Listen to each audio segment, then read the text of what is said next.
Hello everybody, today in this video I'll show you how can you remove My AI conversation from your Snapchat account. So let's jump right into it. First, make sure you have your Snapchat app updated and then go ahead and open it. Once you open Snapchat, swipe from the left side of the screen to access your chats and conversations. Once you do, you'll find the My AI conversation right at the top. Now we'll see how can you delete it. You need to tap on your Bitmoji in the top left corner of the screen to access your profile. Once you are in your profile, tap on the gear icon in the top right corner and then swipe down until you find the clear My AI data right there. Tap on it and then tap on confirm.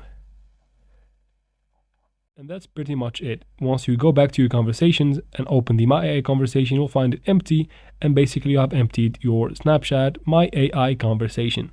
And that is it for this video, guys. I hope it was useful. If it was, please like and comment down below. Don't forget to subscribe for future videos like this one, and thank you very much for watching. See you in the next one.